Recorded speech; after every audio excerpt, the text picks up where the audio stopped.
창세기 12장 1절부터 5절까지 함께 읽습니다. 여호와께서 아브라함에게 이르시되 너는 너의 본토 친척 아비집을 떠나 내가 내게 지시할 땅으로 가라. 내가 너로 큰 민족을 이루고 내게 복을 주어 내 이름을 창대케 하리니 너는 복의 근원이 될지라. 너를 축복하는 자에게는 내가 복을 내리고 너를 저주하는 자에게는 내가 저주하리니 땅의 모든 족속이 너를 인하여 복을 얻을 것이니라 하신지라. 이에 아브라함이 여호와의 말씀을 쫓아갔고 롯도 그와 함께 갔으며 아브라함이 하란을 떠날 때에 그 나이 75세였더라. 아브라함이 그 안에 사레와 조카 롯과 하란에서 모은 모든 소유와 얻은 사람들을 이끌고 가나안 땅으로 가려고 떠나서 마침내 가나안 땅에 들어갔더라. 아멘. 아브라함은 성경의 인물 가운데 굉장히 중요한 인물입니다. 그리고 아브라함의 삶이 우리에게 굉장한 의미가 있는 것은 무엇이냐 하면 그 아브라함의 인생과 삶을 조망하고 살펴보면서 하나님께서 우리를 어떻게 이끌어 가시며 우리를 어떻게 훈련시키시며 우리를 어떻게 다루신가를 볼 수 있기 때문에 그렇습니다. 어떤 사람들은 신약과 구약이 다르다 그런 이야기를 하지만 그것은 성경을 제대로 알지 못하는 이야기입니다. 구약이 하나님이 신약이 하나님이시며 히브리서 말씀, 야고보서 말씀대로 하나님은 결코 변하신 적이 없습니다. 나아가서 이 아브라함에 대해서라면 아브라함은 로마서나 갈라디아서나 야고보서나 행함에 있어서 하나님 앞에 순종함에 있어서 모델이 되었던 사람이며 그의 믿음에 대해서 모델이 되었던 놀라운 사람입니다. 그러니 아브라함의 믿음을 본받아야 되고 아브라함의 순종을 본받아야 되고 아브라함이 하나님을 섬겨왔던 것에 대하여 굉장히 중요시 여기면서 우리 주님께서도 말씀하셨고 신구약 성경 전체가 말씀하고 있습니다. 그러면 아브라함의 인생과 삶을 우리가 보면 하나님께서 우리를 어떻게 다루어 가시며 우리의 삶에 어떤 일이 벌어질지를 우리가 또한 같이 생각하고 할 수가 있습니다. 그렇기 때문에 아브라함이 구약 성경에서 신약 성경에서 굉장히 중요한 위치를 차지하는 것, 그걸 통해서 우리의 신앙과 삶의 모델을 우리가 살펴볼 수 있습니다. 나아가서 얼토당토하는 이단적이며 이교적이며 잘못된 가치관, 잘못된 생각의 함정에서 벗어날 수가 있습니다. 많은 사람들은 주님을 쉽게 믿고 단순하게 믿으면 일확천금을 누릴 걸로 생각하고 삶의 문제가 다 해결될 걸로 생각하고 화려한 예언을 한두 개 서너 개 받으면 대단한 인생과 삶이 달라질 걸로 생각합니다. 제가 아는 목사님 중에는 자기 교회 카페에 큰 믿음 교회에 이 목사님이 다니면서 예언을 몇 년을 받았습니다. 몇 년을 받아가지고 이렇게 저렇게 아는 우리 동네 교회 목사님이신데 동네 교회면 여수 목사님입니다. 그 말입니다. 그분이 자기 카페에 자기의 몇 년치에 큰 믿음 교회에서 받은 화려한 예언들을 다 실어놨습니다. 전면에 실어놨습니다. 자기에 대한 PR과 광고란에 자신이 이런 예언을 받았다 그래가지고 예언을 쫙 모아가지고 그렇게 해서 동영상으로 만들어서 자기에 대한 화려한 언제적 예언 그렇게 해서 실어놓았습니다. 그것을 보고 참 답답한 인생이고 답답한 사람이다. 그 예언을 들어보면 우리는 대단한 사람을 만날 수 있습니다. 모세보다 더 놀라운 사람, 엘리야 선지자보다 더 놀라운 사람, 심지어는 우리 주 예수님보다 더 놀라운 사람처럼 여겨집니다. 그 예언의 내용이 그래요. 그렇게 화려하고 그렇게 대단하고 그렇게 위대합니다. 아마 그렇게 따지면 큰 믿음 교회 같은 데는 예언을 많이 해주니까 거기 예언 듣는 사람들은 다 그냥 인물이 아닌 사람이 없죠. 인물이 아닌 사람이 없어요. 그러나 어느 유명한 신학교, 아마 달라스 신학교 같은데 미국의 동부의 신학교 가운데 미국에서 신학교가 양대 산맥을 크게 이룹니다. 동부는 달라스 장애 설교자를 키우고 서구는 필러 이렇게 옛날부터 되어져 왔는 양자 구도입니다. 그럼 달라스 신학교의 유명한 교수님께서 졸업생들에게 그런 인사말을 하셨다 그래요. 내가 너희들을 놓고 예언을 하겠다. 이게 무슨 예언인데요? 너희들 가운데 그냥 지질이 궁상을 떨고 작은 교회 목사로 너희들 가운데 90%는 그렇게 늙어가고 죽을 것이다. 너희들 가운데 한 2, 3%의 사람들만 큰 교회 목회를 할 것이다. 그 다음에 나머지 몇 프로는 이제 좀 더 중국 교회 이상의 목회를 하겠지. 그리고 실제로는 너희들의 목회를 망하고 해버리는 사람도 있을 것이고 일반적인 일로 돌아가는 사람도 있을 것이다. 그렇게 이야기를 했어요. 뭐냐 그러면 통계를 이야기한 겁니다. 다 신학생들은 졸업하면서 어떤 기대를 꿈꿉니까? 다 큰 교회 목사, 다 위대한 사람, 다 놀라운 사람을 꿈꾸는데 그런 꿈과 기대를 저버리라는 이야기입니다. 그런 방식이 옳은 게 아니라 오히려 작은 교회 목사로 살다가 무명한 자로 살다가 가는 것이 하나님 앞에 틀린 것도 아니고 또한 큰 교회 목사가 돼서 유명세를 날리는 것이 하나님께 축복받은 것이나 옳은 것이나 바른 것도 아니라는 이야기입니다. 내가 어떻게 하나님 앞에 바르게 살아가는 게 중요하지 어떻게 화려한 삶을 사는 게 중요하지 않습니다. 이게 사람들은 자꾸만 이 세속적인 가치관을 교회 안에서 끌고 들어왔습니다. 점점점 끌고 들어왔습니다. 믿음의 삶이라는 것도 그게 뭔지는 모릅니다. 예수전도단 같은 데는 그들이 가르치는 삶이 크게 한 서너 가지가 있는 것 같습니다. 첫 번째가 믿음으로 행하는 삶. 그러면 거기서 이야기하는 주장하는 믿음은 뭔지 압니까? 그건 황당한 이야기입니다. 예를 들어 내가 뭔가가 필요해요. 그러면 하나님께 믿음으로 구한다. 그러면서 방법이 있다. 첫 번째, 예를 들어서 내가 서러워서 화장품이 필요하다. 그러면 믿음으로 하나님께 받으라. 그 말이 훈련한다고. 그러면서 믿음으로 사는 방법이 있어요. 그 다음에 첫째는 아는 사람한테 기도 부탁하는 거지. 내가 지금 설화수가 화장품이 필요하니까 그거 놓고 기도하고 있다. 기도 좀 같이 해달라. 그 소식을 전파하는 겁니다. 믿음으로 사는 방법은 내용에 속하는 겁니다. 두 번째는 기도 편지를 보내는 것, 이메일로 보내는 것입니다. 아니 문자로, 장거리 문자로, 장문의 문자로 보냅니다. 내 기도 제목이 지금 첫째 설화수 화장품이 지금 하나님께 화장품 떨어져서 달라고 기도하고 있다. 두 번째는 한 달 재정이 얼마가 되도록 기도하고 있다. 그런 겁니다. 세 번째는 자기를 후원할 사람을 찾는 것, 모집하는 것입니다. 그래서 후원을 정기적으로 받는 것이 그게 뭘로 한다는 이야기입니까? 믿음으로 산다는 내용 속에서 가르치는 방법이에요. 정말 믿음으로 살려면 사람에게 자기가 뭐가 필요하다는 걸 이야기 안 해야지요. 예외는 있을지 모르나 이걸 다물어야 되죠. 다물어야 되는데 그게 아니라 기도 편지 쓰고 소식 전하고 그 다음에 사람에게 광고하고 피하라면서 그 사람들 통하여 채워주는 것이 하나님이 채워주는 거다 그럽니다. 역사 이래로요. 최고의 사기꾼들은요. 선교사님들 중에 나왔습니다. 그러면 그 중에 최고의 사기꾼 한 명의 정체가 드러났는데 영국에서 드러났었습니다. 그분은 영국에서 유명한 선교사님, 아주 알려진 선교사님이고 굉장히 많은 기관을 세웠고 학교를 세웠고 고아원을 세웠고 양로를 세웠다고 알려진 분입니다. 그리고 그분이 한번 영국에 돌아와서 설교를 하고 그 다음에 후원자를 모집하면 후원금의 액수 자체가 얼마나 간증을 잘하고 말을 잘하는지 한번 그렇게 하면 막 수십억의 돈이 들어왔어요. 그 다음에 이제 진실의 베일이 벗겨졌어요. 벗겨졌는데 그 양반이 말했던 것 가운데 대다수가 거짓말이었어요. 말하자면 다른 사람이 하는 고아원 사역의 사진을 찍어가지고 그걸 앞으로 띄워주는 겁니다. 지금 이거 하고 있다. 못 입은 애들 사진을 찍어가지고 보내주면서 이런 애들이 지금 돌보고 있다. 그러니 후원해라. 그러니까 사람들이 뭘 받아요? 감동을 받아요. 감동을 받아요.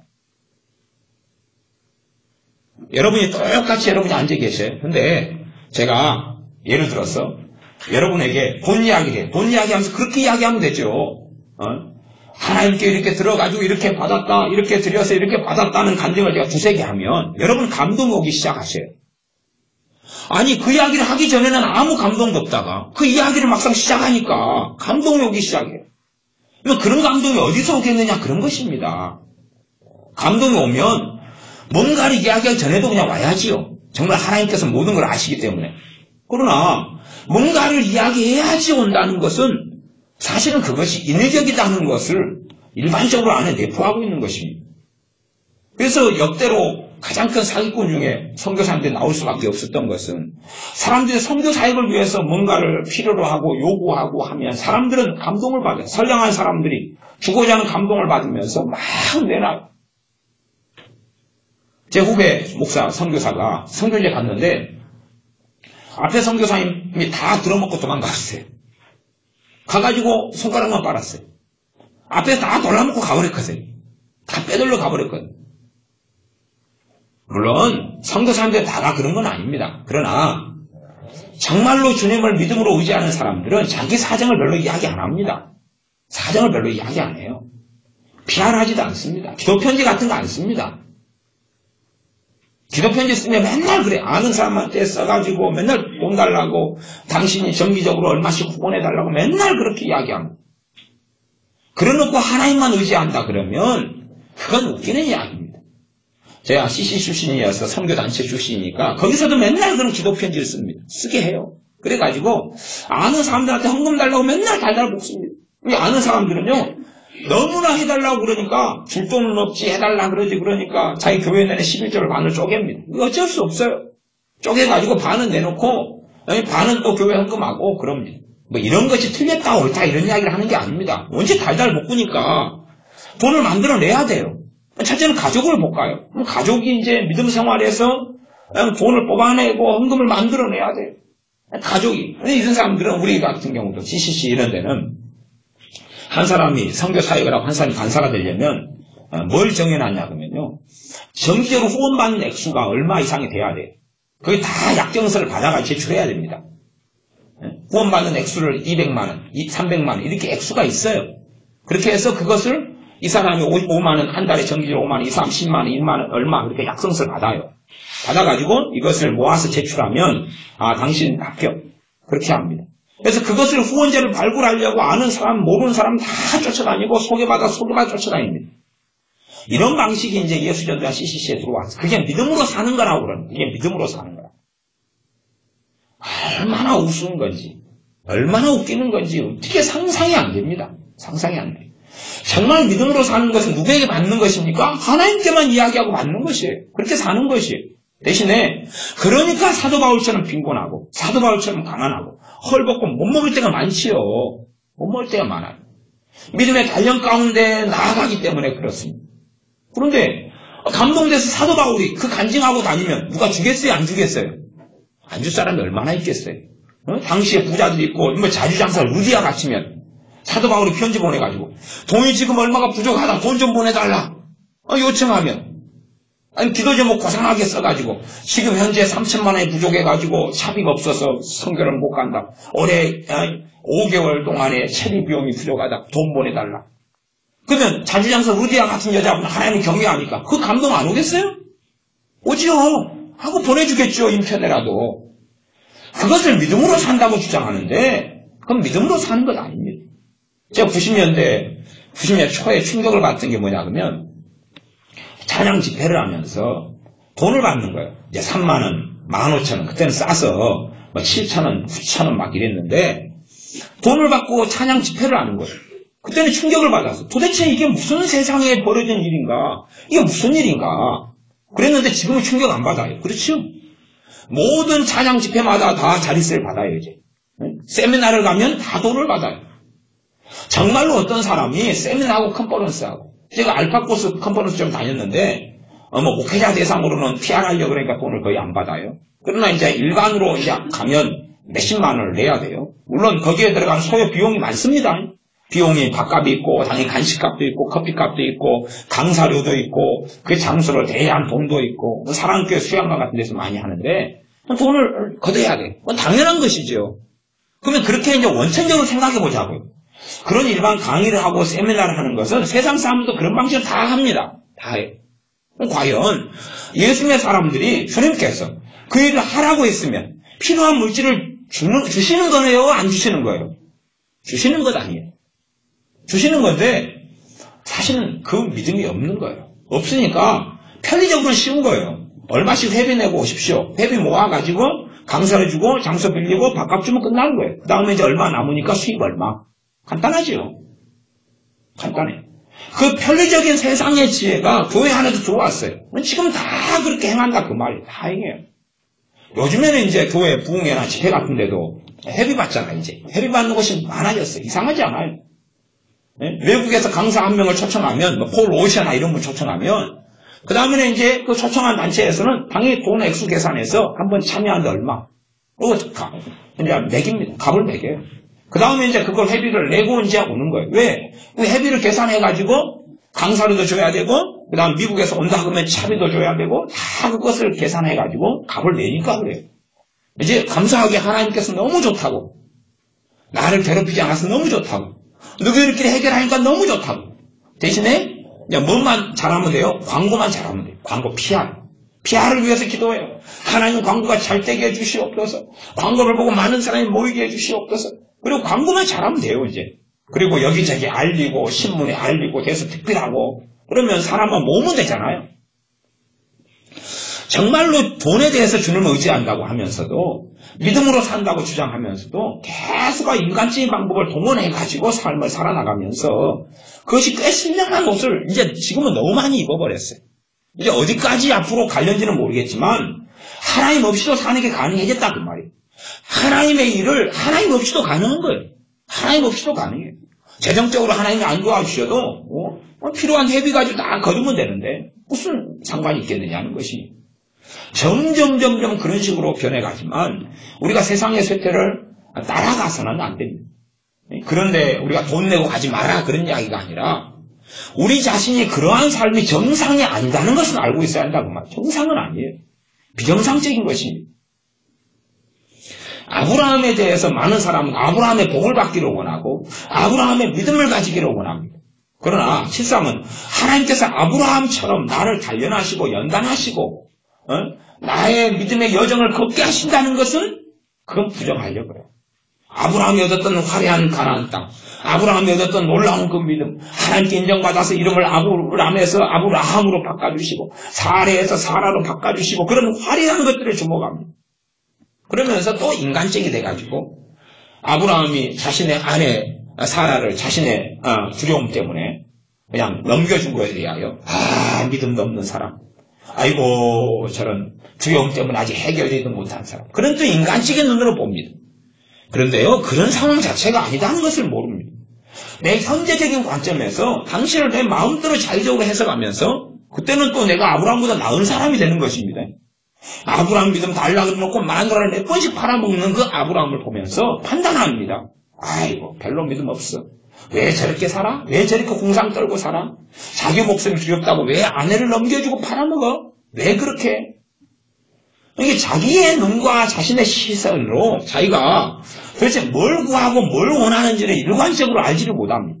그러나 우리가 명심해야 될 것은 아브라함은 항상 만만한 사람이 아니었다는 것입니다. 우리가 명심해야 될 것은 아무 나를 하나님이 부르신 게 아닙니다. 믿음의 사람을 부르셨어요. 믿음의 사람을 부르셨어요. 우리가 이 사라같이 아내를 이쁘다고 다른 왕이 아내를 데려갈 때에 내 누이라 그러고 뺏길 때에 그럴 때 단순한 두려움 때문에 그러는 게 아닙니다. 여러 가지가 그 안에 결부되었을 수 있습니다. 여러 가지가. 정말로 많은 것이 그 안에 들어가 있었을 수 있어요. 그 중에 하나는 뭡니까? 하나님께서 이 아내가 우상되지 않게 하기 위하여 그 두려움에서 하나님 안 막아주시는 거예요. 보호 안 해주시는 것입니다. 나아가서요, 아브라함은 지금 혼자 몸이 아닙니다. 우리가 쓰기에 대를 위하여 소를 희생시킬 것인가 그런 말이 있지 않습니까? 그렇죠. 그런 것처럼 지금 사례 한 사람의 지금 아내를 빼앗기는 문제가 아니라요, 자기 목숨의 문제가 아니라 자신이 사람 데리고 왔던 많은 사람이 있어요. 그래서 12장에 보면 12장 5절에 그렇게 나오죠. 아브라함이 그 아내 사레와 조카 롯과 하란에서 모은 모든 소유와 얻은 사람들이 이끌고 그래요. 지금 아브라함이 조카 롯이 잡혀갔을 때 군사만 500명이 넘게 일으켰지 않습니까? 자기가 키운 군사만 500명이 넘습니다. 그러면 군사가 500명이다, 장정이 500명이다, 군대 훈련을 시킨 장병이 500명이다 그러면 그 사람 말고도 양시킨 사람 놔둬야 되죠. 그 다음에 그 자식들도 있겠죠. 마누라도 있겠죠. 그러면 가볍게 지금 건드린 식구가 1000단위는 우습게 넘어갑니다. 아브라함이 건드린 식구가 그냥 생각해보면 몇천 단위까지 갑니다. 그 생각은 안 해보십니까? 옛날에 애는 또 잘 낳잖아요. 그러지 뭐 두 사람 경우에서 한 명이 낳는 게 아니잖아요. 그런 입장에서 군사가 500이 넘어버리면 그러면 아브라함이 건드린 식구는 대단합니다. 단지 사라를 빼앗기는 문제 이전에 아브라함이 건드렸던 모든 사람들의 생사까지도 관련된 문제가 돼요. 그리고 하나님이 보호를 안 해주시면 이제 아내를 내려놓아야 되거든요. 단지 두려움을 넘어섰어요. 그리고 이제 그러면서 하나님을 믿고 있어야 됩니다. 하나님이 거기에 내 능력으로 되지 않는 일에 하나님이 관여하시고 간섭하시기를 기다려야 돼요. 그리고 하나님은 간섭하셨습니다. 관여하셨어요. 그래서 내 선지자의 아들을 너가 데려왔다. 그러니 너를 내가 죽일 수밖에 없다. 어떻게 할래? 그러니까 왕도 벌벌 떨면서 모르고 그랬습니다. 그렇게 할 수밖에 없는 거잖아요. 하나님이 아브라함의 삶에 계속 관여하고 아브라함은 위기를 계속 통과해 갑니다. 우리의 믿음의 과정이 그렇다는 것은 이해하셔야 됩니다. 우리를 정말로 아브라함처럼 빚으시려면 아브라함처럼 믿음의 여정을 걷게 하실 수밖에 없지 않습니까? 하나님 변하시지 않으셨는걸요. 달라지지 않으셨는걸요. 그러면 이제 성경을 계속 가보겠습니다. 아브라함이 시작했으니까 본토 친척 아비집을 떠나 내가 내게 지시할 땅으로 가라. 친척 아비집은 안전이 없는 땅이고 보장이 없는 땅이고 평안하지 않은 땅 아닙니까? 가나안 땅은 이미 가나안 족속이 점거한 땅입니다. 치안도 되지 않고 어렵고 무서운 땅입니다. 그러니까 최소한 아브라함도 자유의 수단으로서 자체적으로 군사를 길러야겠다고 말이에요. 단지 그냥 하나님이 보호하실 거다 그렇게 해서 끝나는 게 아닙니다. 하나님께서는 자연적으로 지혜를 사용하시고 순리적으로 모산을 두시고 지혜를 사용하셔서 자신이 군사를 기르어야 될 걸 아는 것입니다. 물론 군사를 기르지만 그 군사력으로 할 수 없는 것을 하나님이 하게 하셔요. 500명 정도의 군사 가지고 도저히 이길 수 없는 전쟁을 수행하게 하시며 승리하게 하십니다. 그러나 군사를 기르어야 되는 것은 당연한 것입니다. 자기가 해야 될 것을 하지 않으면서 하나님만이 다 해주신다는 것은 얼마나 얼토당토 않습니까? 하나님께서 아브라함을 그렇게 이끌어 가신 적이 없으셨다는 사실입니다. 그러나 그럼에도 불구하고 아브라함에게 가나안 땅에 들어가는 것은 평안의 땅이 아니고 아주 그냥 형통의 땅이 아니고 말하자면 가시밭길의 땅입니다. 실제로 아브라함이 죽었을 때만 해도 얻은 땅이 없었다는 건 우리가 알고 있습니다. 자기 아내 사라가 묻혔던 그 굴하고 거기에 속한 밭이 다였어요. 아브라함도 결국은 그게 다인 채로 인생을 마감했습니다. 다 보지 못하고 다 누리지 못하고 마감했어요. 그러나 그는 믿음으로 살았고 그는 순종함으로 살았다는 것. 그건 우리가 알고 있습니다. 그런데 우리는 아브라함처럼 고난의 여정과 아브라함처럼 연단의 여정과 아브라함처럼 하나님께서 우리 이끌어 가시는 것은 경험하지 않으려고 그러고 아브라함의 믿음은 좋아합니다. 아브라함의 주신 복은 좋아합니다. 그래서 그런 이야기도 하죠. 12장 3절에 보면 너를 축복하는 자에게는 내가 복을 내리고 너를 저주하는 자에게 내가 저주하겠다. 그 재정책에 보면 그 여자 그분이 그렇게 이야기해요. 이 말씀을 하나님이 자기한테 한 거예요. 자기한테. 너를 불러다가 강의를 시키는 곳마다 다 내가 복을 주겠다. 너를 부르는 사람마다 하나님께서 부르는 곳마다 하나님 내가 부를 주겠다. 뭐 그런 거예요. 그런 음성을 들었어. 아까 써놨잖아요. 책에. 뭐 책이 다 이렇게 나왔는데 뭐 거짓말할 이유가 뭐가 있어요. 책에 다 있는 이야기인데. 오전에도 말씀했지만은 그 얼토당토한 그런 음성을 들어요. 그러면 그것을 책에 써놨으니까 이제 우리는 누구만 부르면 복 받는 거예요? 그 양반만 불러서 여기 강의시키거나 집회 한번 시키면 우리도 복 받는 거 아니에요. 그 양반만 부르면 돈 버는 거 아니에요. 재정 문제가 해결되는 거고. 우리 사도 바울 불러서 재정 문제 해결됐습니까? 진짜로 그랬습니까? 사도 바울 부르니까 그냥 그 교회가 형통해버리고 그 교회가 부귀영화를 얻어버렸습니까? 사도 바울 같은 분이요 밤낮 1년 반을 말씀을 가르치고 있어도 안 그래요. 그 결과가 고린도 교회 아닙니까? 2년간은 그렇게 가르쳐도 부족한 점이 계속 생겨납니다. 에베소 교회 아닙니까? 3개월을 말씀을 계속 가르쳤는데 그 가르친 회장에서 쫓아내버리지 않습니까? 결과가 그것입니다. 그런데 와, 이 얼마나 대단한 사람이길래 하나님 말씀이 너 데려다가 불러서 강의시키는 곳마다 복을 받을 것이다. 재정이 해결되고 문제가 풀려날 것이다. 그러니 우리는 사도 바울 같은 분은 아무것도 아닌 사람을 봅니다. 엘리야 선지자 발끝에 낀 떼지요. 왜요? 엘리야 선지자를 괜히 불렀더니 엘리야 선지자가 어떻게 해봅니까? 하나님 역사하실 따라 하늘을 닫아버려요. 가뭄이 들어버리죠. 엘리야 선지자 불렀더니 가뭄이 들고 이런 어떤 강사를 불렀더니 이런 사람은 부귀영화를 가져와 버려요. 얼마나 놀랍습니까? 그래서 우리는 엘리야 선지자 좋아하면 안 됩니다. 괜히 왔다 그냥 뜻대로 안 살아? 하늘문을 닫히게 주시옵소서. 하늘문이 닫히니까 비가 안 오지요. 밭에 소출이 없죠. 굶어 죽어가죠. 재정의 경제적 문이 닫혀버려요. 우리는 그렇게 해야 됩니다. 엘리야 선지자 이리 오시오. 돌로 확 찍어서 그냥 죽여불란게. 당신은 마귀 자식이요. 당신이 와가지고 하늘을 닫아버려? 이 마귀, 이씨! 죽여야 돼요, 그냥. 엘리야 선지자가 그들과 함께 있어서 뭐가 유익이 했단 말입니다. 유익하지 않았어요. 대가망신이 기다리고 있기도 했어요. 솔로몬 왕이 생겼어요. 솔로몬 왕이 생겨서 이 은이 땅바닥에 깔린 것처럼 흔하게 됐어요. 그죠? 그 다음에 그러면 그 이스라엘의 영적인 거예요. 이스라엘과 하나님 관계는 살아났습니까? 무너졌습니까? 무너졌죠? 부귀영화가 들어오면서 그 하나님이 세운 왕 솔로몬을 통해 부귀영화가 들어오면서 그들의 신앙과 삶은 무너졌어요. 그런데 사람들 그렇게 생각하지 않는 거예요. 부귀영화가 들어오면 믿음도 같이 살 것이라고 생각합니다. 성령님께서 기도를 시키는 이 하나님의 사람 중에 한 명은 잠언 30장에 하나님 나로 부하게 하지 말게 해주십시오. 나로 가난케도 하지 말게 해주십시오. 적당하게. 적당히 참 어려운 겁니다만 어쨌든 적당하게입니다. 적당하게. 부자가 되어서 하나님을 모른다 할까? 두렵습니다. 부자가 돼도 왜 하나님을 안 믿겠습니까? 그러나 사실은 마음에서 이제 하나님을 떠나버립니다. 하나님을 의지 안 해도 은행에 돈 있는데 하나님을 의지하게 만들어 가시려면 무엇부터 하나님을 말리시겠습니까? 통장에 돈부터 말리실 것 아닙니까? 저축된 자금부터 소모시키지 않겠습니까? 그러면서 뭘 훈련하시겠습니까? 하나님 의지하고 사는 거 훈련시키십니다. 솔직히 통장에 돈이 넉넉하게 돈이 있으면 이 땅에서 하나님 의지하고 살 일이 얼마 있습니까? 단지 그냥 사고 치는 자식을 위한 기도.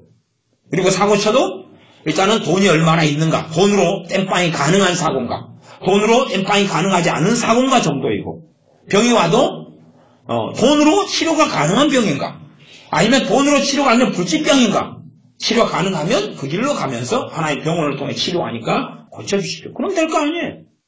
될 거 아니에요. 정말로 그의 믿음을 단련시키시려면 하나님은 돈을 말리실 수밖에 없는 것입니다. 돈만 있으면 이 땅의 것은 대부분 해결되지 않습니까? 돈 있으면 명예가 따라오고. 지금 우리나라 미국 시스템은요, 우리가 어딘가하면 루트가 다 있어요. 명예요? 박사 따면 되지 않습니까? 돈 주면 다 박사 딴다니까. 합법적인 박사를 딸 수 있어요.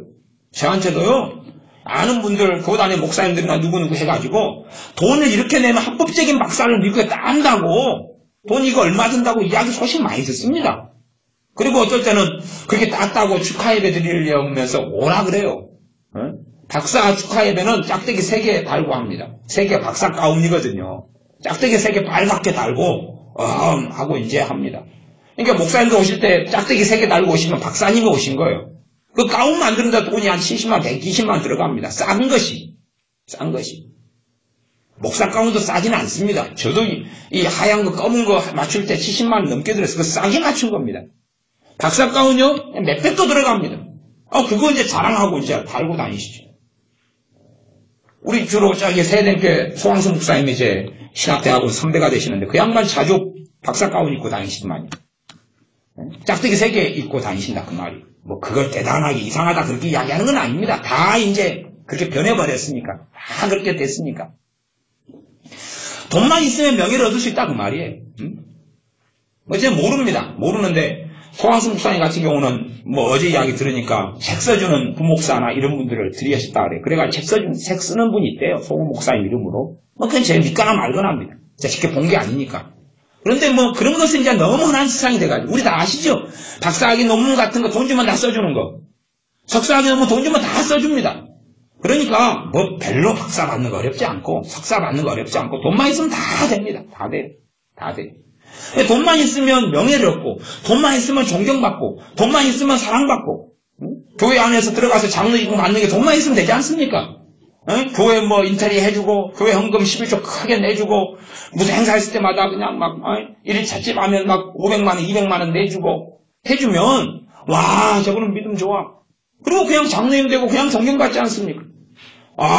교인들 1000명이시네요? 제가 오늘 이번에 구패로 정식을 쏘겠습니다. 그렇게 1년에 서너 번 하면 이름 알려지죠. 와, 저분이 그냥 이렇게 맛있는 걸로 쏴줬네? 너무 좋네? 그렇게 하면 되지 않습니까? 돈이 있으면 모든 걸 다 얻을 수 있습니다. 그러나 정말로 주님 앞에 있을 때는 하나도 얻을 수 없습니다. 오히려 돈을 사랑하게 될 수밖에 없고 돈을 가지게 되면 일만 악의 뿌리가 될 수밖에 없습니다. 돈을 부정하고 반대하는 게 아닙니다. 저는 언제나 돈을 사랑합니다. 여러분 돈 안 좋아하십니까? 다 걷어가 주십시오. 우리 돈이 없으면 살 수가 없다 그 말이에요.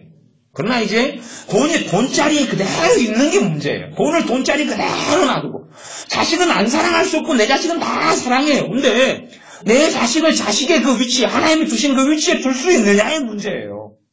그것을 넘어서 가지고가 아니라 딱 그 자리에 둘 수 있느냐예요. 돈이나 재물이면 딱 그 자리에 둘 수 있느냐의 문제입니다.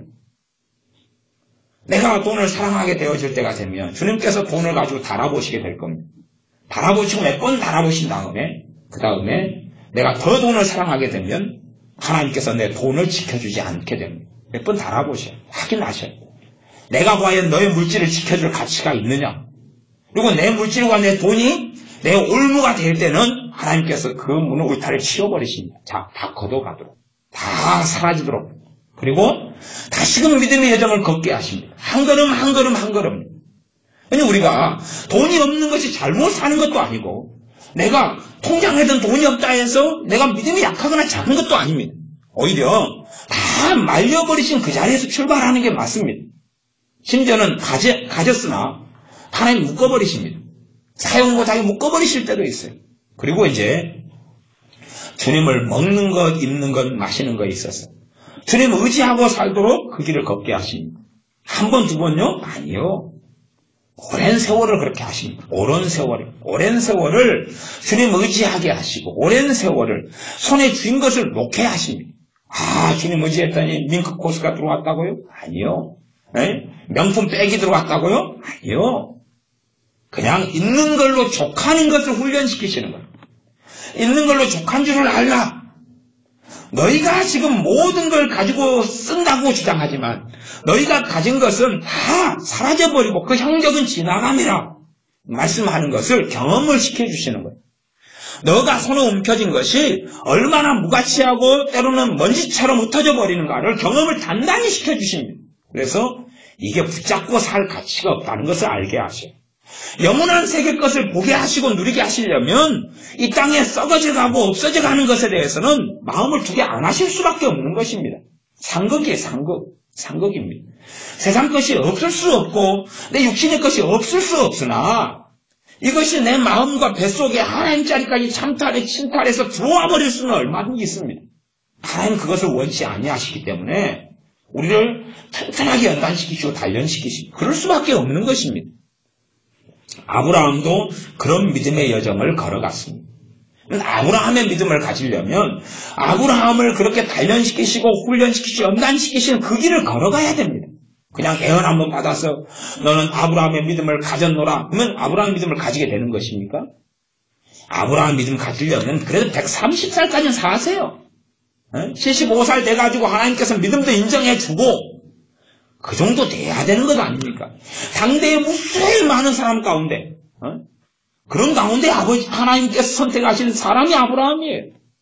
그런데 아무나 다 기나고동이나 아브라함이 된단 말입니까? 아무나 다 대단한 위치? 그걸 들으면 우리는 너무 기분이 좋죠. 과거에 거짓 선지자들이 했던 예언이 그건 아닙니까? 거짓 선지자들은 예언이 일치를 했어요. 놀랍지 않습니까? 여러분 구약성경 보세요. 거짓 선지자들의 예언이 일치했습니까? 틀렸습니까? 일치했다는 거 아시죠? 그다가 참 선지자만 그들하고 틀렸어요. 거짓 선지자가 50명이 예언하면 50명이 다 같았어요. 참 선지자 하나만 틀렸어요. 그러니까 참 선지자가 거짓 선지자 된 거예요. 다수는 항상 옳다고 하니까. 그래서 참 선지자는 거짓 선지자들이 몰매로 쳐서 죽였어요. 왜? 너희들은 우리하고 너는 다른 말 한다. 미가야 선지자 같은 경우도 그걸 흉한 일만 예언하는 선지자였어요. 그한테 예언만 받으면 안 좋은 이야기를 하거든요. 응? 그러니까 예언 받으려고 그래, 안 받으려고 그래요? 안 받으려고 그러죠. 안 받으려고. 흉한 일만 예언하니까 안 된다고만 한다는 거예요. 안 된다고만. 근데 당시에 거짓 선지자는 전부 다 된다고만 하는 거예요. 된다고만 해요. 참된 선지자 미가야는 안 된다고만 하는 거예요. 그 다음에 전쟁하면 아합한테 그렇게 했잖아요. 너 전쟁하면 너 죽어. 죽어 그랬잖아요. 또 이놈 불렀더니 또 흉한 일만 해나. 그래서 니 안 부르려고 그랬어. 그리고 죽었지요.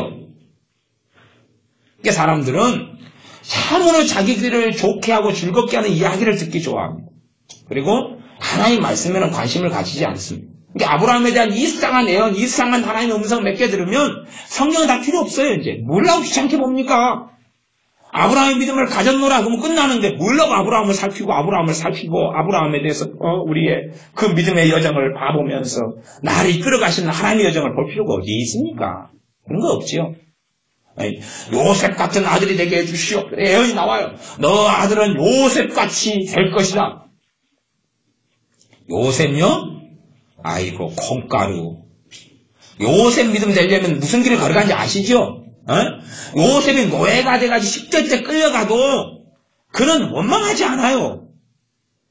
요즘에요? 25살이어도 그냥 뭔가 했으면 찌질고 울고 원망하고 10몇 살 돼서 부모 다 떠나고 노예인장 찢겨서 가망이 없는 그 땅에 가도 하나님과 함께하는 삶을 살아요.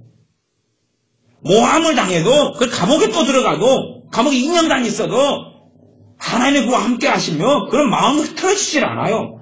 하나님을 신뢰하고 믿는 데서 후퇴하지 않고 멈추지 않습니다. 노예가 됐는데도 그렇고 노예살이 몇 년, 모함당해서 감옥살이 2년 그래도 하나님 앞에서 후퇴하지 않아요. 그게 요셉이지. 무슨 애연 받는다고 요셉이 나와요? 그 길을 걸어가야지 나오는 것입니다. 그 길을 걸어가야지요. 우리는 이상한 환상에 젖어버리기를 좋아하는데 결코 그렇지 않습니다. 요즘에는 다니엘도 옛날에 한참 인기를 끌었어. 다니엘. 그래서 유명한 사람은 그런 분 있지 않습니까? 나 다니엘. 나다 나엘. 그런 비슷한 이름부터 시작해서 다니엘이 그렇지만 아무나 다니엘의 믿음을 가지게 되지 않지 않습니까? 아무나 다니엘의 믿음이 아니라 그런 청소년 때부터 하나님을 정말로 경외해요. 그리고 하나님의 말씀을 위해서 주님 앞에서 살아가는 삶을 위해서는 신뢰하게 싸웁니다. 멈추지 않는 싸움을 싸워요. 그리고 그 걸음에서 한 걸음 한 걸음 한 걸음 나아갑니다. 그런 여정을 통과하는 것입니다. 지난번에 에스더서 설교하면서 모르드게 이야기했습니다. 하나님을 경외하는 것 때문에 민족의 떼몰살을 당할 위기를 겪습니다. 그러나 하나님을 신뢰하고 하나님 의지하는 것은 멈추지 않습니다. 계속 그 길을 걸어가지 않습니까? 왕후 에스더는 자기 목숨을 걸지요. 하나님을 내가 섬겼는데 이제는 목숨을 걸어야 될 위기가 찾아온단 말입니까? 하나님 이렇게 배신을 하십니까? 그런 게 아니지요. 우리들은요, 작은 시험을 만나면 자빠져버려요. 너희가 하나님 말씀에 천국 복음이 떨어져가지고 천국 말씀이 떨어졌는데 그 말씀에서 너희 밭이 돌짝밭이 되면 말씀이 나에서 뭐가 온다 그럽니까? 환란이 와요. 말씀이 나의 환란은요 누구든지 다 오는 것입니다. 누구든지 다 오는 것입니다. 말씀 때문에 환란이 온다 그랬습니다. 말씀 때문에 환란이 와요. 그러면 환란이 뭐겠습니까? 말씀이 이루어지는 걸 봅니까 안 봅니까? 못 봐요. 환란이죠. 옥토밭이라 해서 비바람이 안 치는 게 아니다 그 말입니다. 옥토밭이라 해서 태풍이 안 부는 게 아니란 말입니다. 그러나 이 돌밭 같은 경우는 뿌리가 얇으니까 비바람이 치고 태풍이 부니까 자빠지고 뽑히고 비가 안 오니까 말라 죽어버렸더라 그 말이에요. 하나님 말씀이 열매 맺으려면 그 말씀에 관련된 환란을 통과해야 됩니다. 여러분이 기도하면 하나님 응답해 주신다. 이 말씀의 열매를 맺고 정말로 응답받는 믿음의 기도를 하고 살려면 이 말씀을 가지고 환란을 당하셔야죠. 기도해도 응답하지 않고 기도해도 응답되지 않는 시간들을 무엇을 통해 보내야 됩니까? 믿음을 통해 보내야지요. 그 다음에야 이제 내 기도가 역사하고 때문에 응답하지 않으실 때라도 하나님 의심하지 않는 자리에 들어갑니다. 우리는 얼마나 이기적이고 자기중심적인지 우리가 기도하면 전부 다 내 기도입니다. 정말로 우리가 해야 될 기도는 내 기도가 아니라 우리의 기도라 그랬어요. 우리의 기도.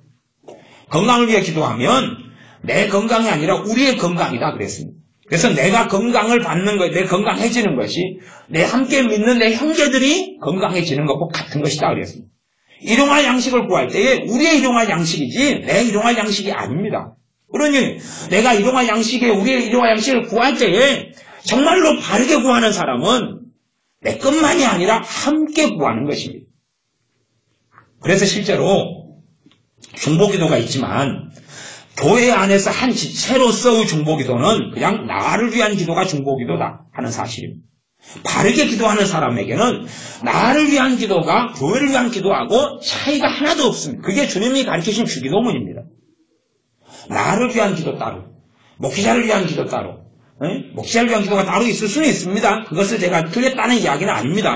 본질적으로 나를 위한 기도하고 다른 지체, 다른 형제, 다른 교우를 위한 기도는 같은 기도라는 사실입니다. 하늘에 계신 우리 아버지요, 우리에게 죄 지은 자를 용서하오니 우리의 죄를 용서해달라. 회개의 기도나 용서의 기도도 나만을 위한 기도가 아니라 우리의 기도, 용서의 기도도 우리의 기도고, 우리에게 일용할 양식을 주십시오. 우리를 시험에 들게 하지 말아주십시오. 누구의 기도입니까? 우리의 기도입니다. 우리는 너무 개인주의적으로 살아가기 때문에 내 기도 따로 30분, 교회를 위한 기도 20분, 나라를 위해서 기도 10분, 목사님을 위해 기도 10분, 그렇게 할 수 있을지 몰라도, 그래서 주기도문을 한다고 하는 게 아니라 그 말이에요. 맨날 애우고 주기도문처럼 사술처럼 애우면 주기도문을 알게 됩니까? 뜻도 모르고 계속 나열하고 합니다. 저도 주기도문을 오랜 세월 해왔다가 전에 말씀과 치유 집회할 때 2010년인가 그때 말씀을 전하는데 주기도문을 가지고 전하도록 은혜를 주셔서 전하는데 설교를 제가 말하는 설교를 제가 들어보니까 주님께서 하신 주기도문이 내 기도가 아니라고 설교하고 있더라고, 제가. 그러면서 제가 설교하면서 제가 들었어요. 그때, 내가 주기도문 뜻을 몰랐구나. 주기도문에 대한 강의책을 보고, 주기도문에 대한 신학책을 보고, 가르침을 받고 설교를 들었는데, 나도 몰랐구나, 이게. 그게 2010년인가 그래요. 그 다음에 이제 주기도문을 가지고 지금까지 몇 차례를 설교해왔습니다. 그렇게 해도, 우리 뱃속이 잘 변하지 않아요. 원체 제 자신의 뱃속부터 나를 위한 기도를 너무 많이 해왔기 때문에요. 나를 위한 기도와 내 형제를 위한 기도와 교회를 위한 기도를 분리시켜서 너무 많이 해와가지고 우리는 분리되어 있어요. 내 마음에서부터 분리되어 있어요. 내가 은혜 받는 것이 내가 지체라면 내 형제가 은혜 받는 것과 하나도 차이가 없고 연결되어 있다는 걸 이해를 못해요. 말하자면 교회는 지금 지체로 불렀죠. 나는 손이면 저 사람은 발이고 저 사람은 심장이고 저 사람은 허파고 저 사람은 위장이고 저 사람은 코고 그렇다 그 말이에요. 그러면 내가 손이에요. 손으로 음식을 집어가지고 입한테 집어넣었어요. 그러니까 입이 다 먹어버렸어요. 그러니까 손이 열받지요. 야, 누구는 집어주고 먹기는 네가 먹냐? 나쁜 놈아. 그래서 손이 그랬다 그러지요. 더 안 줘, 더 이상 안 줘. 그래가지고 굶어 죽었다 그러지요. 내가 손으로서 내가 일을 해가지고 움직이고 입이 먹지만 그 양분은 누가 가져갑니까? 손도 가져갈 것 아닙니까? 그런 것이 교회라고 주님이 말씀하셨어요. 지체됨. 교회라는 개념을 이해 못하니까 나만의 교회, 내가 교회야, 내가 성전이야, 내가 뒤야. 주님이 말씀하신 너희는 지체다. 그러니까 서로 사랑해라고 말씀하신 의미를 이해하지 못하는 거예요. 자기만 사랑할 때는 자기도 무너져 간다는 것을 이해를 하지 못합니다. 그러니까 돈, 물질에 대한 축복도 이런 재정에 대한 책 같은 경우도 누구 거예요? 다 내 거, 저 사람 거. 내가 주면 배가 돼서 와. 이게 지체됨이라는 걸 알지 못해요. 내가 가진 것은 저 사람이 부족하니까 저 사람이 흘려보내야 되고 그것 때문에 내가 배로 받는 문제가 아니라는 것을 이해하지 못합니다. 이해하지 못해요. 그러면 내가 내 가족한테 오늘 내가 외식 한번 시켜줄게요. 어머니 아버지 하고 시켰더니 어머니 아버지가 그래? 그러면 나는 너를 따따블로 사줘야 되구나. 따따블로 사줘요.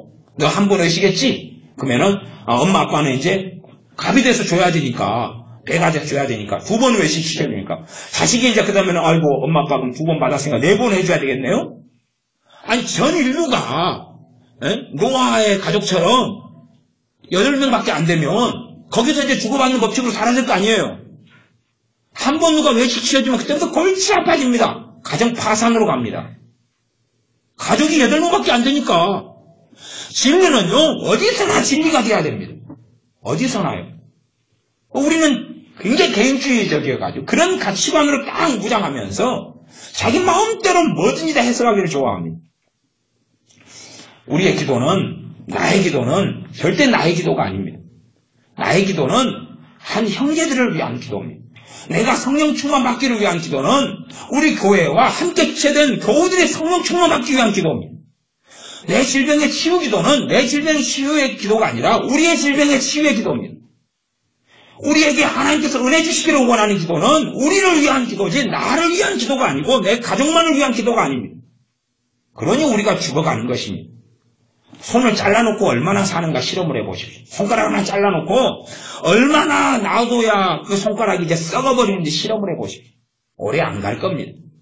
그렇게 자꾸만 단절하고 잘라놓습니다. 물론 마음이 통하고 뜻이 통하고 오래 함께 살아야지 가족이 되고 형제가 된다는 이야기는 아닙니다. 우리가 예수님을 믿을 때에 성령님께서 우리를 하나 되게 하십니다. 그러니 우리가 알든지 알지 못하든지 간에 단지 내 기도만으로 멈춰서는 안 됩니다.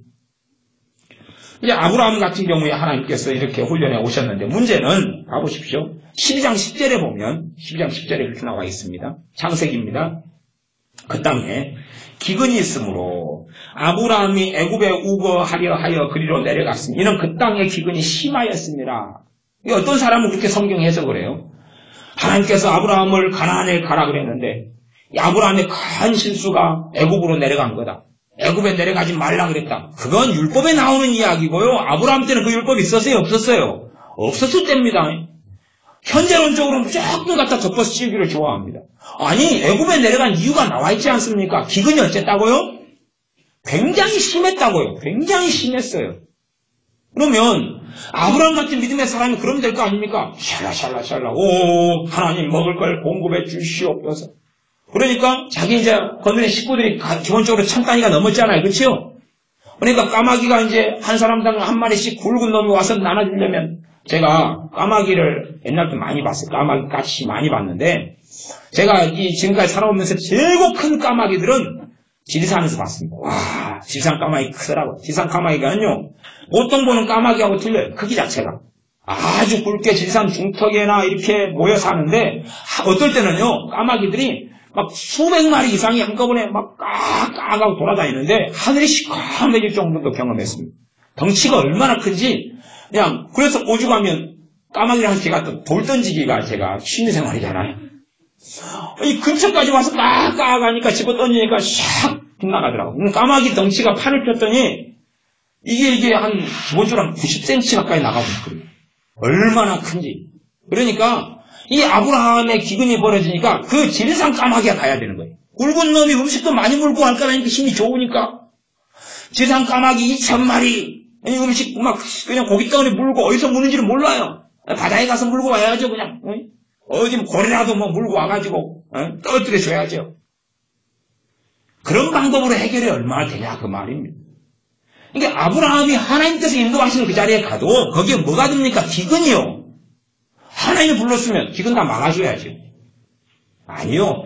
우리의 여정에 아브라함이 무슨 잘못을 해서 무슨 죄를 지어서 무슨 실수를 해가지고 기도 생활을 안 했기 때문이 아니라 믿음의 여정 속에 기근이 온단 말입니다. 기근이 와요. 그것도 여기는 심한 기근이 옵니다. 말하자면 지금 애굽에 사냐, 애굽에 가 있냐, 가나안에 가 있냐가 중요한 게 아닙니다. 이것을 통해서 아브라함을 단련하시겠다는 이야기입니다. 아브라함을 단련하시겠다는 이야기예요. 그리고 이제 애굽으로 갑니다. 애굽에 가니까 금이 환영하고 좋은 일이 기다리고 있습니까? 아니요. 좋은 일도 있지만 심하게 안 좋은 일이 있는 것을 우리는 알지 않습니까? 그래서 애굽에 가서 애굽왕 바로에게 그 아내 사레를 빼앗기게 됩니다. 그 사건이 그 다음에 나옵니다. 그래서 12장 14절에 아브라함이 애굽에 이르렀을 때에 애굽 사람들이 그 여인의 심히 아름다움을 보았고 최소한은 아브라함이 75살 때 부름받았죠. 그럼 사례는 몇 살이 적습니까? 10살이 적죠. 네? 9살인가요? 10살이죠? 네, 10살입니다. 그러니까 75살이면 사례가 65예요. 65살인데 너무 아름다운 거예요. 할머니인데. 그래서 과거의 미모는 정말 장난이 아닙니다. 거기에서 또 몇 년이 지났을 거예요. 그러니까 한 70살 된 할머니가 너무나 이쁜 겁니다. 그래서 너무 이뻐도 좀 곤란하다. 그것을 얻을 수 있는 교훈입니다. 적당히 이뻐야 된다. 또 늙으면 늙어져야 된다. 네? 그런 거겠죠. 15절에 바로의 대신들도 그를 보고 바로 앞에 칭찬함으로 그 여인을 바로의 궁으로 취하여 드린지라. 이 심히나 아름다운 여자가 살해했습니다. 너무나 얼마나 아름다웠는지 성경에가 미스 코리아다 그런 거예요. 심히 아름다웠다고 기록을 한 거예요. 그냥 아름답다가 아니에요. 그냥 아름답다가 아니고 서울의 인구가 1000만이다 그러면 최고 아름답다 그 말입니다. 탤런트들은 아무것도 아닌 거죠. 우리가 솔직히 탤런트 보면서 혹하고 완전히 빠질 만한 미모를 가진 사람이 드물지 않습니까? 드물어요. 근데 사례는 보면서 그냥 신하들도 빠져버려요. 바로도 빠져요. 왕이 눈이 얼마나 높습니까? 이쁜 여자는 다 자기 마누라를 삼고 있는데, 근데 사례를 보니까 이쁜 여자가 이쁜 게 아니에요. 여기도 저리 가. 이 여자야, 이 여자. 그런 것입니다. 그래서 16절에 이에 바로가 그를 인하여 아브라함을 후대함으로 아브라함이 양과 소와 노비와 암수 나귀와 낙대를 얻었더라. 이제 거부가 됩니다. 또 플러스 알파로 어마어마하게 받습니다. 어마어마하게 받아요. 문제는 이 사례 때문에 그렇습니다. 그 15절에는 이미 그 여인을 바로의 궁으로 취하여 드린지라 그랬습니다. 그러면 이런 여정 속에서 아브라함은 어찌 되겠냐 그 말이에요. 아브라함은 지금 희망 가뭄에 들어서요. 다시 돌아가면 어찌 됩니까? 돌아가면 다 죽습니다. 다 굶어 죽어요. 그 상황에서 어떻게 하겠냐 그 말이에요. 그 다음에 살에 달라고 그랬는데 거부해요. 그러면 먹을 거 음식 공급합니까 안 합니까? 안 하죠. 추방입니다. 최소한의 추방이에요. 그런 입장에서 아브라함은 진퇴양난의 처지에 처합니다. 그리고 상황상 사례를 보낼 수밖에 없는 입장이에요. 단지 두려움의 문제가 아니라 이분 마누라를 둔 것이 죄다 그 말입니다. 알지 않습니까? 다윗이 우리아의 아내 바세바를 취합니다. 그럼 우리아가 왜 죽습니까? 이유가 있죠. 이쁜 마누라 때문에 죽는 것입니다. 얼굴은 무기고 몸은 방패고 자꾸 목욕을 하고 있어요. 다윗이 성 위를 거느다가 봤어요. 눈물했다. 왕명을 내립니다. 뚱뚱한 여자들은 목욕을 밖에서 하지 말지어다. 근데 너무나 이쁜 거예요. 너무나 이뻐요. 화장빨이 아닌 거예요. 너무나 이쁜 거예요. 이쁜 여자가 마누라했기 때문에 이 우리아가 죽인 것이에요. 그러니 자신이 이쁜 여자를 안 두고 사는 것이 복인데 또 남자들이 또 심정이 그렇지가 않지요. 아브라함을 따라서 아주 이쁜 여자를 두고 살라 그러는 것이 사람 입장이겠죠. 그래서 다윗도 이쁜 여자 보면 다 그냥 데려다가 마누라를 삼기도 했죠. 그냥 지혜롭고 똑똑하고 이쁘기만 하면 다 그냥 긁고 왔죠. 솔로몬 자기 아버지를 닮아서 더 충만히 그렇게 하셨죠. 그래서 17절에 보면 여호와께서 아브라함의 아내 사레의 영고로 바로와 그 집에 큰 재앙을 내리셨다 그럽니다. 큰 재앙을. 근데 이것을 통해서요, 사실은 어떤 면에서는 지금 아브라함이 하나님을 증거하는 하나님의 선지자고 복음을 다시 증거하는 입장이 된 통로하고 똑같습니다. 아브라함이 가가지고 누가 당해버립니까? 애굽하고 애굽에 있는 사람 당해버립니다. 누구 때문에? 하나님 때문에. 하나님 때문에. 그러면 사람들은 그러잖아요. 봐보세요. 여호와께서 아브라함의 아내 사레의 영고로 바로와 그 집에 큰 재앙을 내렸다. 그러면 바로의 집이다 그러면 궁궐이죠. 궁궐 왕자들, 첩들, 후궁들, 거기에 있는 사는 사람들 다 큰 재앙이니까 무슨 일이 벌어졌는지 몰라요. 근데 병, 질병, 아주 여러 가지 심각한 일이 많이 벌어졌겠죠. 누구 때문에요? 아브라함 때문에. 하나님의 사람이 가니까 복이 많은 게 아니고 오히려 재앙과 저주가 임해버렸습니다. 그렇게 된 다음에 이제 너 왜 이랬느냐? 너 아내잖아. 너 동생이라고 그랬더니 아니잖아. 라고 말하면서 그러면서 이제 20절에 바로가 사람들에게 그의 일을 명하며 그들이 그 아내와 그 모든 소유를 보내었더라. 그렇게 이제 다시 나갔다 그럽니다. 이 과정을 통하여 하나님의 살아계심을 애굽은 경험해요. 하나님의 살아계심을 최소한 바로하고 바로의 집안은 경험해요. 그렇게 경험하면서 이제 몇 년 뒤에 문제가 터집니까? 모세 때 터지죠. 그래놓고도 바로의 집안은 그 심한 강박감 속에 하나님을 두려워하지 않는 속에 살아갑니다. 겪었잖아요, 조상들은. 하나님의 살아계심을 겪었잖아요.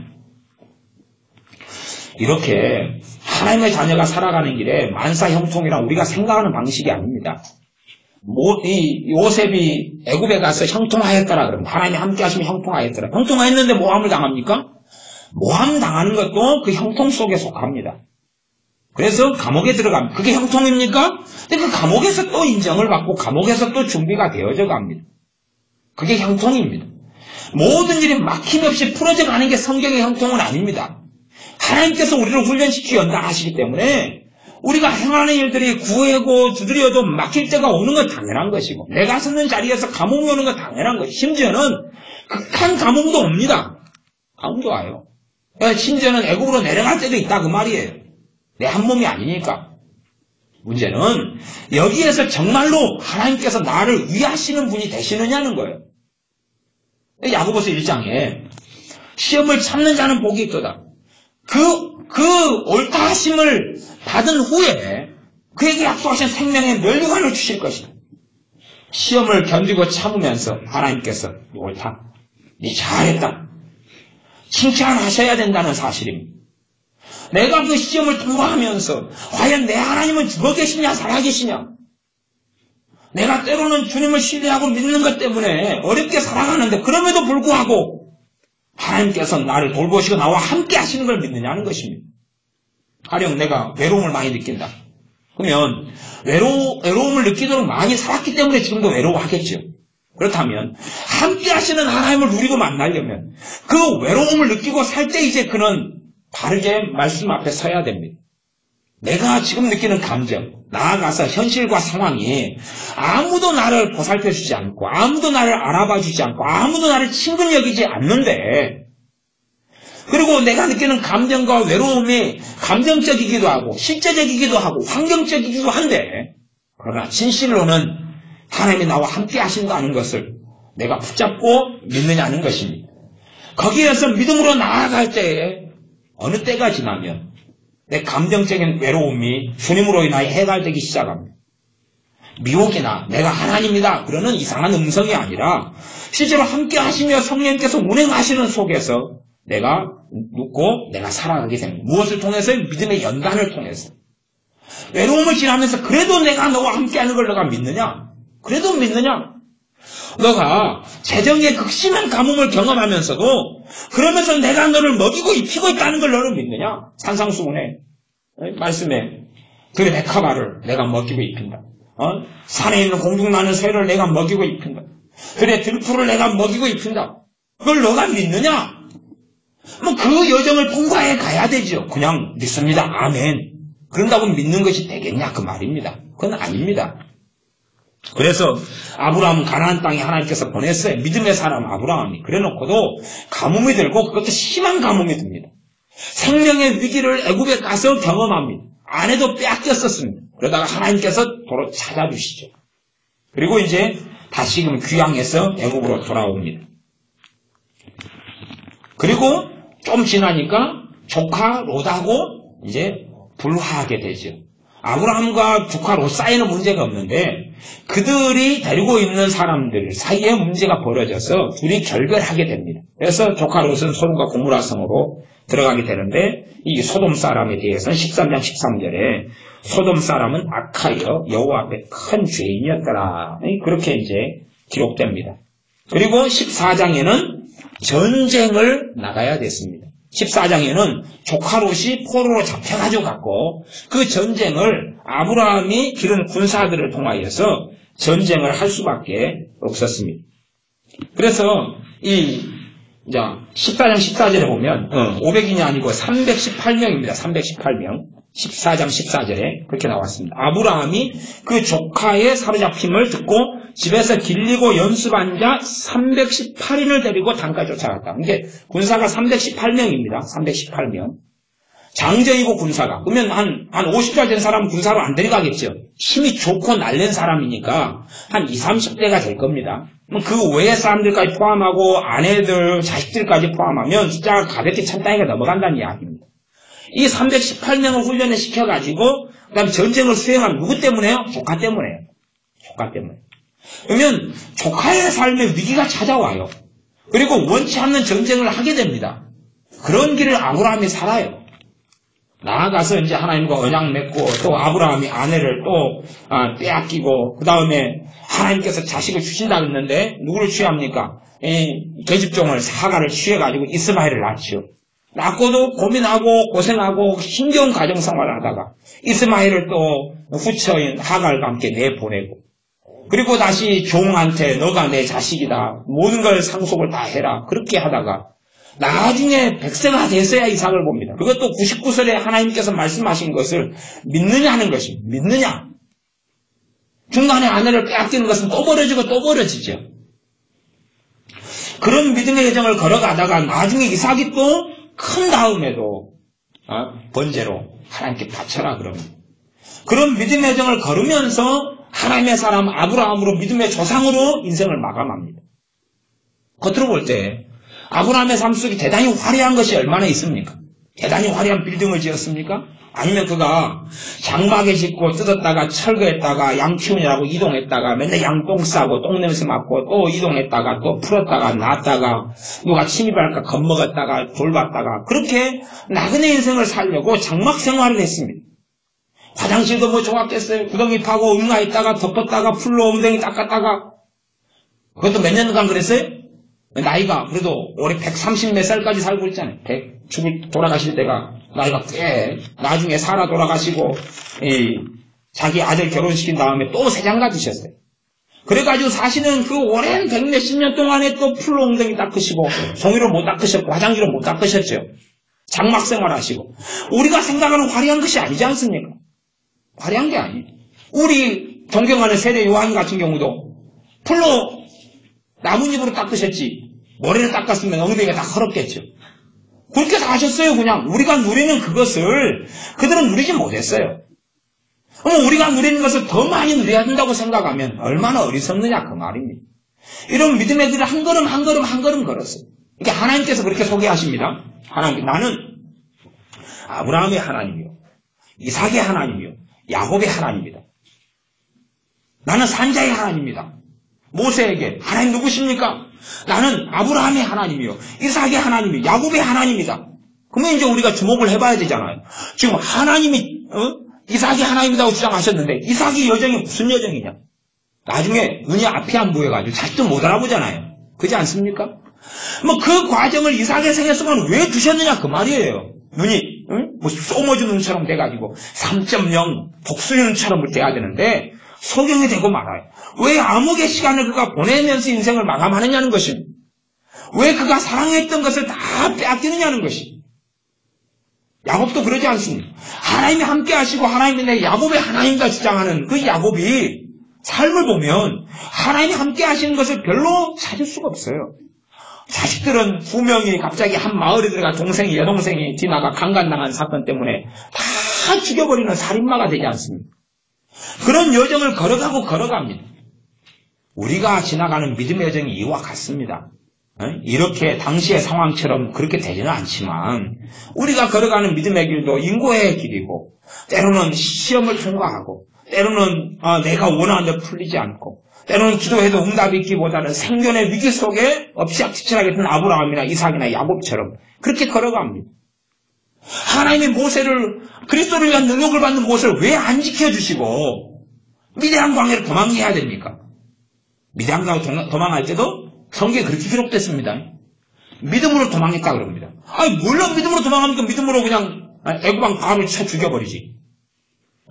다윗의 물맷돌을 돌려가지고 그냥 핑계쳐가지고 바로의 이마에 맞게 해가지고 골리앗보다 잡기가 좋았을 거 아니에요. 애굽의 모든 행사에 능하였더라. 그럼 칼싸움도 잘했다는 이야기 아닙니까? 한판 붙어 짠짠짠 해가지고 콕 찔러 죽이면 되죠. 반란을 일으켜서 애국의 왕자 중에 하나였으니까 긁어 모아고 이스라엘 사람들 긁어 모아가지고 그냥 내전을 반란을 일으켰으면 될 거 아니에요. 그런데 믿음이 역사하는데 왜 도망가냐 그 말입니다. 하나님이 그렇게 이끄시면 그렇게 가야지요. 누구는 믿음을 통하여 사자 입을 닫기도 하지만 누구는 믿음을 통하여 광야에 유리하기도 하는 것입니다. 그게 무슨 답이 어디 있습니까 도대체.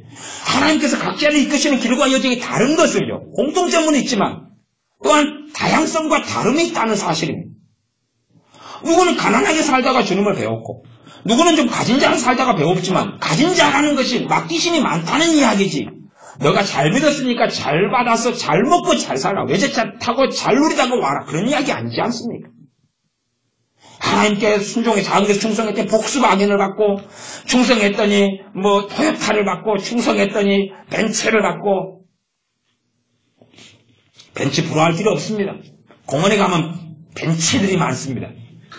거기는 편하게 누워서 주무실 수 있습니다.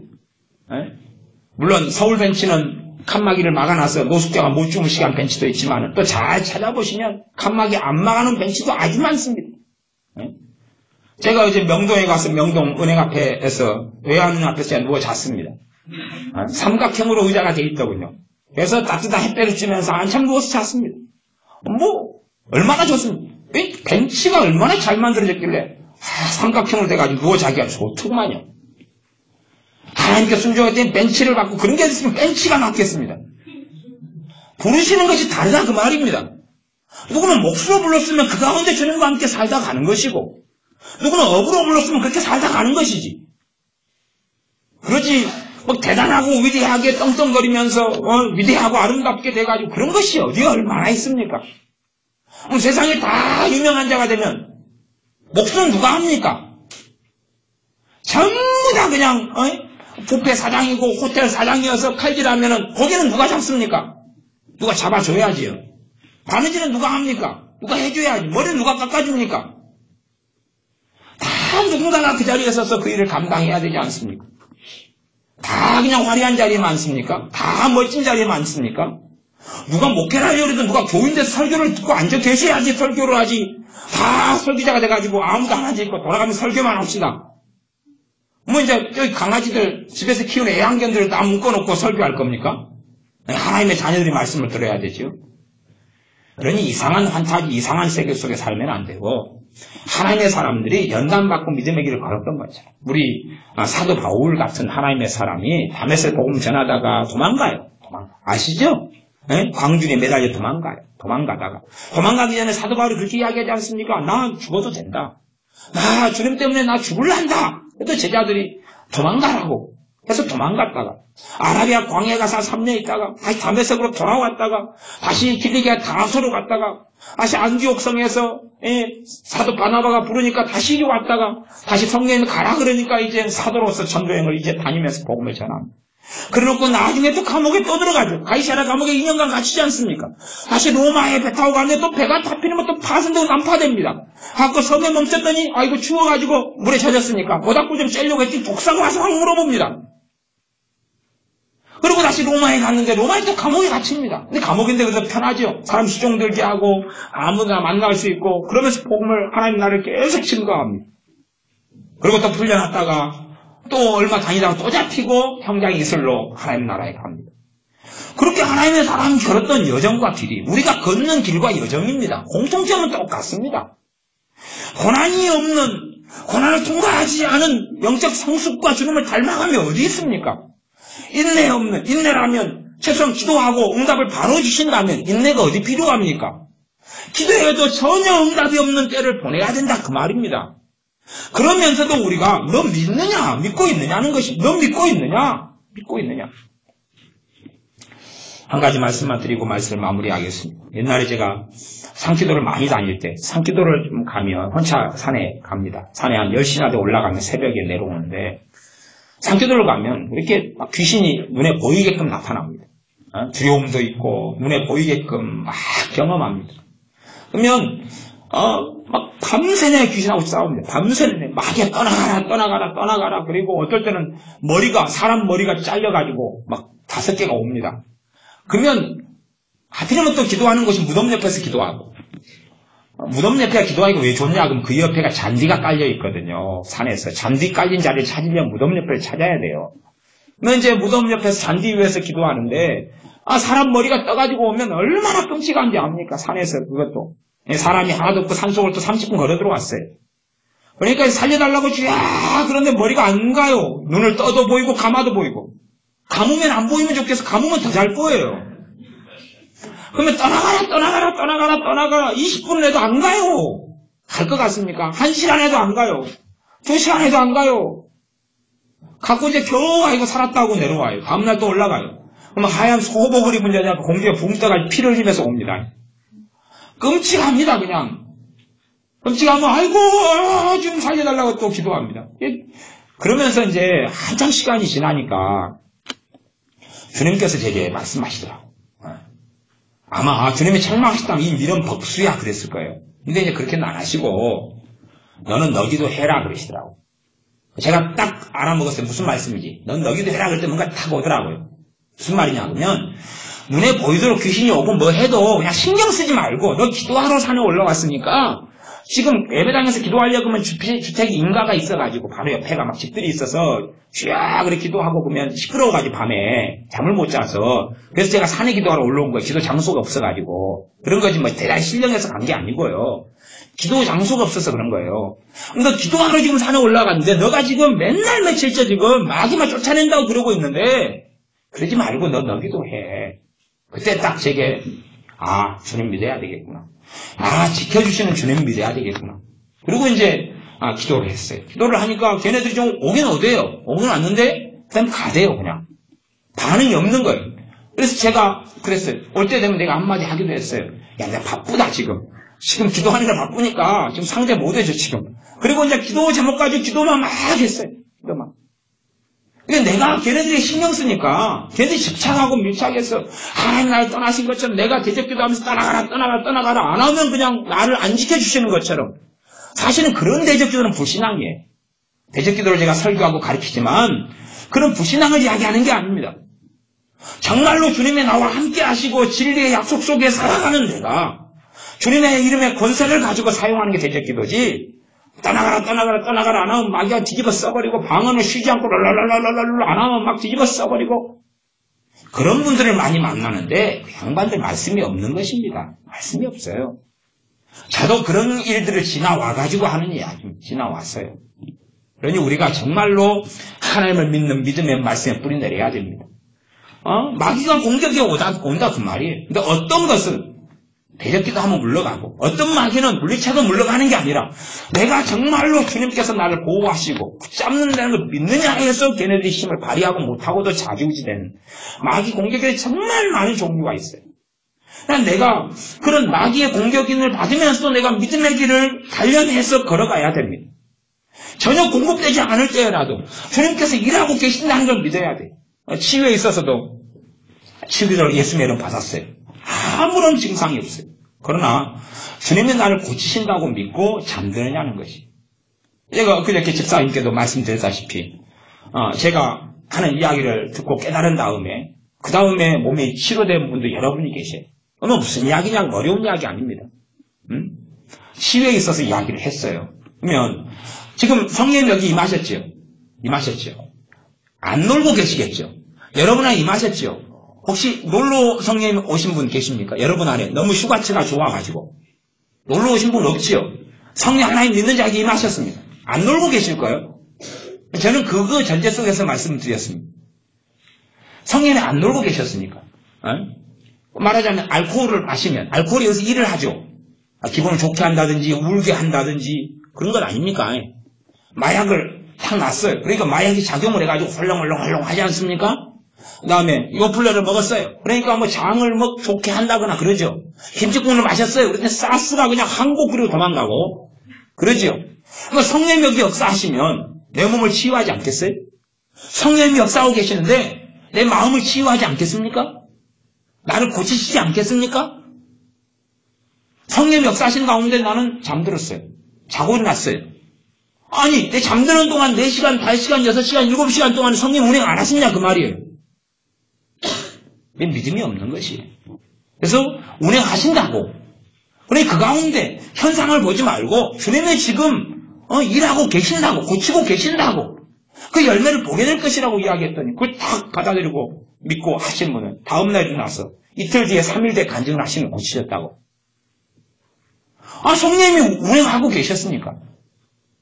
믿음으로 그리스도께서 너희 안에 계시게 하옵시고라고 말씀합니다. 믿음을 통해서 그리스도께서 너희 안에 계시냐? 나하고 주님하고 기도할 때는 연결됐다가 기도 안 하면 끊어져 버렸다가 예배 드릴 때는 연결됐다가 예배 끝나니까 떠나버렸다가 대부분의 사람은 그런 단절성 있는 믿음의 삶을 삽니다. 기도하면 연결되고 기도 안 하면 끊어지고. 아니요. 정말로 믿음의 연단을 받았어요. 어느 때라도 내가 주님과 함께 연결되어 있다는 걸 알아야 됩니다.